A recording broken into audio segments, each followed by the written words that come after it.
I live for dessert. Honey Walsh on here, and today I live for cheesecake cookies. These are really easy to make and they're really light.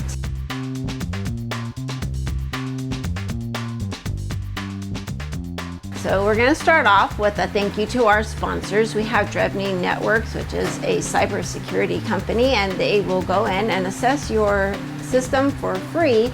Just go to their website and request it, and they will let you know where there's any chinks in there, and they will help you shore it up real good. And restaurantandbakerymastery.com, they will help you whether you are a brick and mortar, a beginner starting out of your home as a cottage law, or if you are a bakery. They will get you going in the right direction or continue your path and show you how to finish branding yourself properly. So thank you, sponsors. We're going to get started with this. This is a really easy recipe to do. It's very light to eat and it's fun to have on your table when you're eating it. Instead of having a standard cheesecake, it's just a cookie. You're going to start off with your items in your bowl. This gets creamed first. If you don't cream it first, your cookie's going to be a little bit on the crumbly side, and nobody wants that. You're going to start off with 2/3 cup brown sugar, 2 cups of butter, and 2 cups of cream cheese. Now I prefer to use the block one because it has more of a solidarity to it, and we really want it to be that way. You want your butter to be soft but not melted. If there's too much moisture in it, your cookie will have too much spread. There is going to be a spread to it because there is already a lot of moisture in there with the butter and the cream cheese. So you don't want to add any extra to it by melting things. It's easier for your blender if you cut up your cream cheese because then your blender won't have to do so much work. I like to start off with the beater blade so that it can get it nice and creamy. And then if the dough is too heavy, we go to the dough hook, and if it's not too heavy, we stick with the beater blade. You're going to do 4 cups of all-purpose flour. We prefer the unbleached natural one. It just works better in there. You're going to get that going and blend it.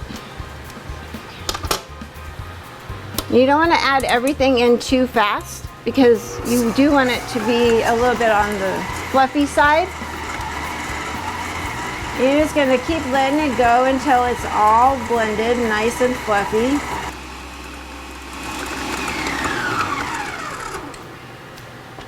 You'll see it's nice and fluffy here. It has a nice fluff to it, which is exactly what you want. And then when it's to that degree, then you're going to put in 1/2 teaspoon of your vanilla. We prefer the Mexican vanilla. It has a nuttier taste.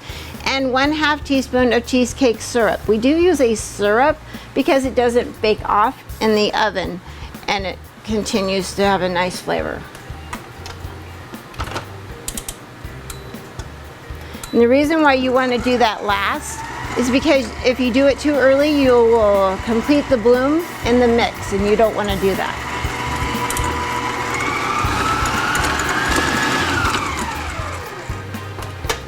And you'll add the rest of your flour.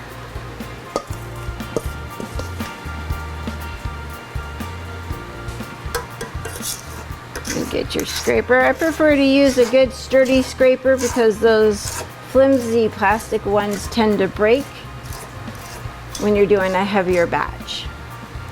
Since this batch is kind of on the lighter side for the dough, we are not going to swap it out for the dough blade. We're just going to keep the beater blade on.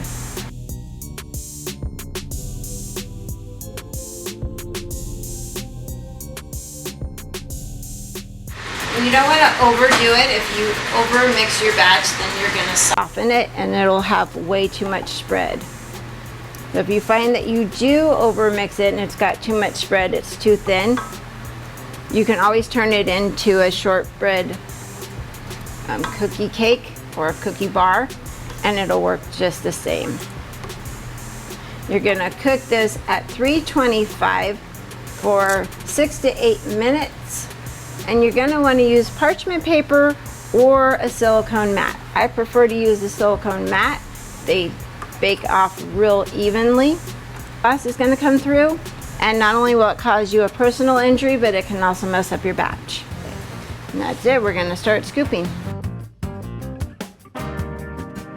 All right, So now you're going to scoop them up. You're going to want to go with a small scooper. If you go with the larger scooper, you will need to add some minutes onto your batch.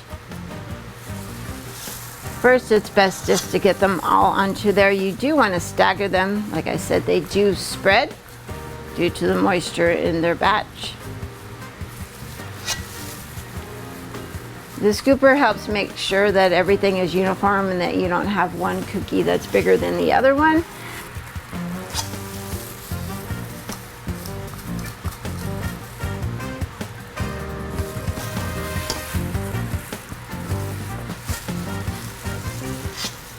And the reason why you don't want to use your gloves is because these cookies do tend to be a little bit on the sticky side as well.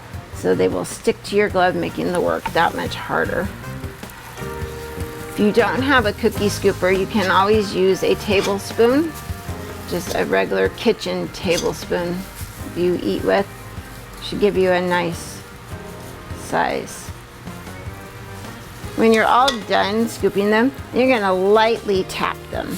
You don't wanna push too much because you don't want them to flatten out a huge amount because they're already gonna spread and flatten a little bit. And then we're ready to put them in the oven. So we'll see you after they are done baking, and we'll show you how to top them off and make them wonderful for your event.